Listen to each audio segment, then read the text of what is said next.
Let me show you something that almost every English learner gets wrong and why it's not your fault. We're going to fix one of the most common mistakes that I see time and time again.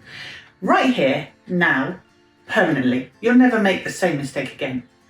But before I do that, I just want to ask you to make sure you subscribe to the channel. This way you won't miss any of my lessons and you won't miss out on learning tips. Now, back to what we were talking about. Years ago, I had a brilliant student who spoke beautifully until she hit the same mistake in every lesson. And she'd beat herself up over it and get really frustrated.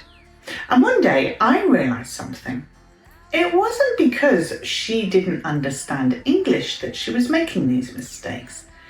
It was because she'd been taught the wrong way and it was getting in her way. Now, this isn't teachers' fault. We're taught to teach English as a subject. And of course, English isn't a subject. English is often taught backwards, rules first, examples later. Now, if you were to teach someone to swim by giving them a manual, they wouldn't be able to swim. They'd get into the water and not know what to do. English is exactly the same. If you can't speak the language, knowing all the rules and regulations isn't going to help you speak it. So in a lot of ways, learning English is very like learning to swim. You've got to dive in and you've got to do it. Now, watch this. Most learners memorize these grammar rules. They memorize all the tenses. But here's the real difference. I play tennis. I am playing tennis. Now, straight away, your brain is doing gymnastics trying to figure out which tense is it? What does it mean? How do I put the sentence together? Because most learners memorize these as grammar rules.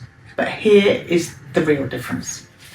If you were to make 2 columns and in your brain just decide, is it permanent or is it temporary? Just ask that question each time. This side is for everything in your life, everything your life consists of. So it's simple. Temporary is what's going on right now. What is happening at this moment in time? So here are some other examples. I live in France. I'm living in France this year. I work in a school.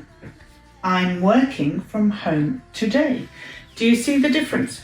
Your continuous, your now, doesn't have to be 2 seconds long, 2 minutes long. It can be all day. It can be for a couple of months. It doesn't matter what your now is.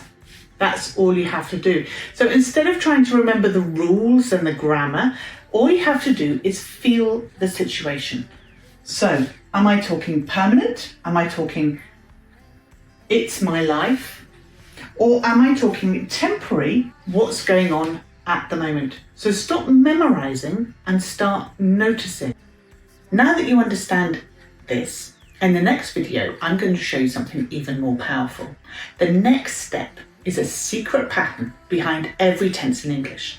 It's one of the most important things that I teach, and it changes everything. So don't miss it.